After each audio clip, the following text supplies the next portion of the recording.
I hear you're a horror fan.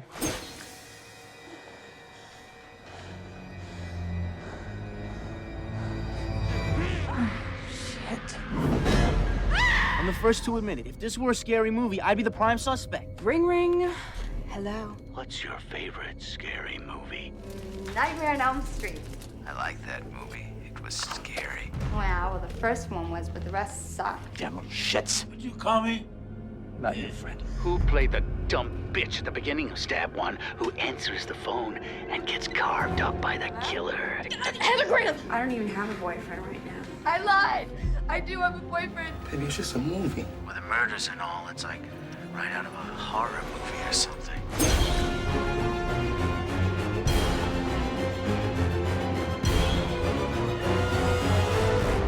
I think slashers just never go away. I think they're just always going to be popular. I think it's something primal. Everyone I know has had the dream of, I'm being chased and I can't run quite fast enough to get away. So it just sort of gets down deep to, what if someone really was trying to kill me and I can't talk my way out of it, I can't bargain my way out of it. There's nothing I can do but rely upon my wits to hopefully physically survive. Sitting in these movies, it kind of exercises that fear a little bit for you. In terms of, like, this is a fight for my life.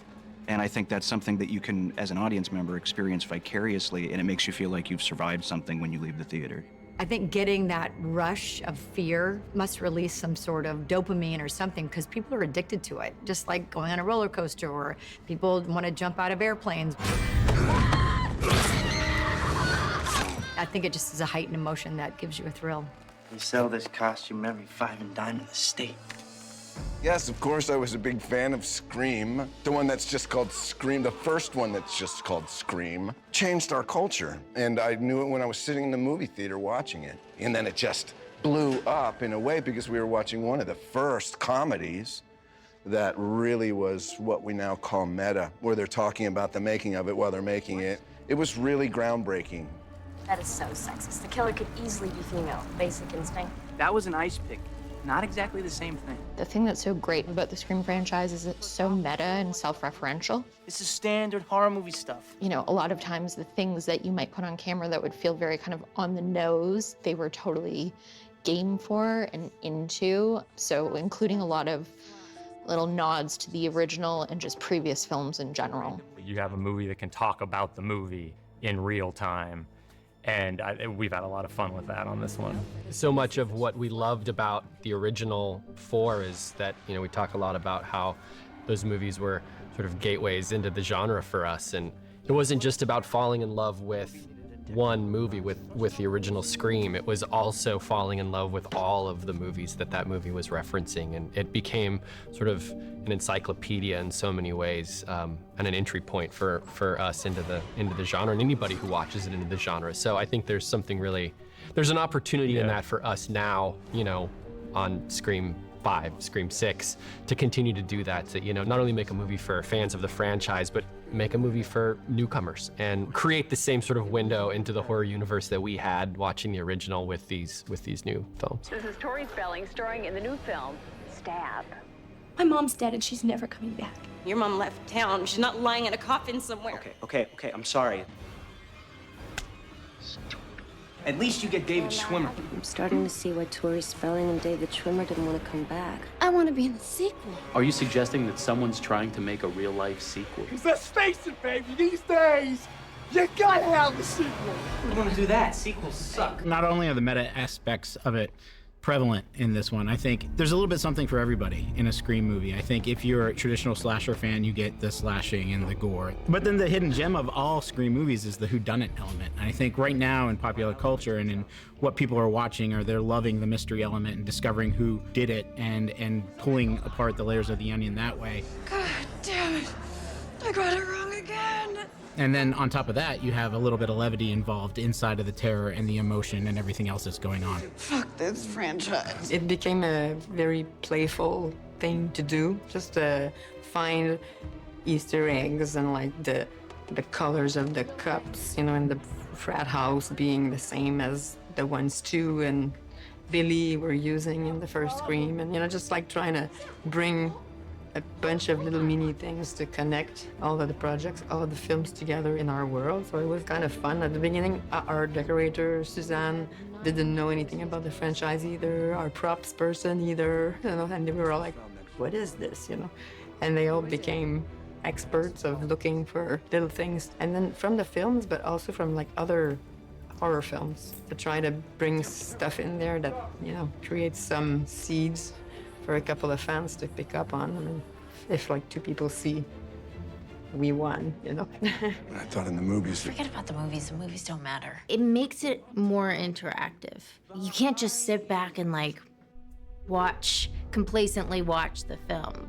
Like, you have to be very aware of like all these details of what's going on. It's just like throwing more curveballs, you know, at you, but it also makes it more of an interactive experience. It makes, as a fan, it's just more fulfilling. There are certain rules that one must abide by in order to successfully survive a horror movie. Someone's out to make a sequel. The body count is always bigger. Trilogy rules. You got a killer who's gonna be superhuman. Oh my God, he's making a requel. Death scenes are always much more elaborate. Not quite a reboot, not quite a sequel. Anyone, including the main character, can die. New main characters, supported by and related to legacy characters. If you want your sequel to become a franchise, never, ever... Under any circumstances, say, I'll be right back. I'll be right back!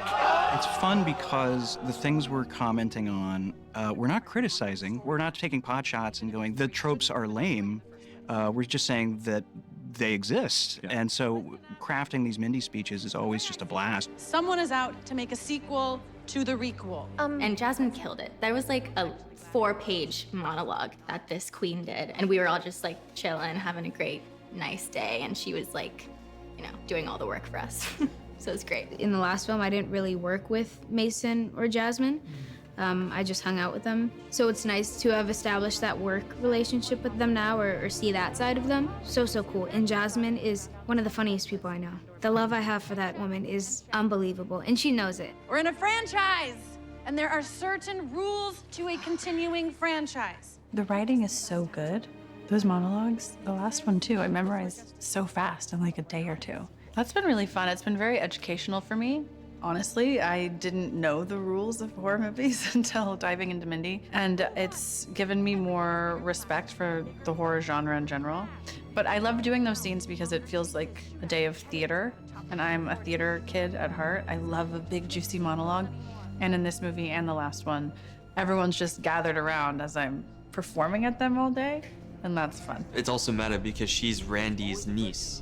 And Randy is obviously the one who originally gives the rules of how to survive a horror movie, and then she gives this movie's, you know, lesson on how to survive the movie. It's also just a fun scene to watch because I have like no lines, and you just sit back and watch Jasmin just like say 3 pages worth of dialogue, and that's a monologue I could listen to all day because it's just about horror movies, and I love horror movies. So Franchises are just continuing episodic installments designed to boost an IP.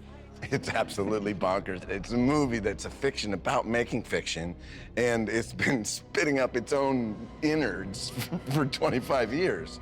It's fascinating. And of course, someone's gonna pull up a scene that I'm in with Courteney Cox on Friends in 2001. I think Courteney in the second movie did some reference to Friends. Ever since those nude pictures on the internet. It was just my head. It was Jennifer Aniston's body. You know, like that stuff, I think is always great and appreciated, and our audience loves that. With Scream, especially the first one, literally that script from Kevin and the direction of Wes and all the meta things, the movie basically says, I am going to do a magic trick in front of you, and I'm gonna tell you all the rules. I'm not gonna pretend those rules don't exist. I'm gonna tell you literally all of the rules, and yet I'm still gonna fool you. And you're gonna be laughing during it. But the things you're laughing at that I'm telling you about, I will also then use to scare you later.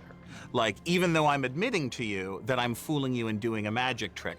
And so keeping all of those plates spinning is, I think, the biggest challenge, but it's also the thing we love. We are still pinching ourselves. We can't believe that we are allowed to do this. It's just a blast. I never in a million years when I saw Scream on opening night in '96 that I would be co-writing not 1 but 2 Scream movies.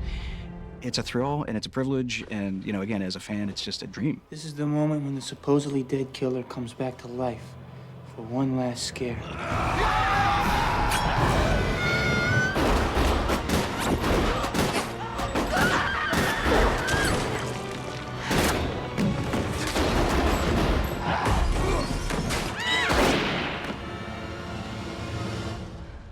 Nice. Thanks.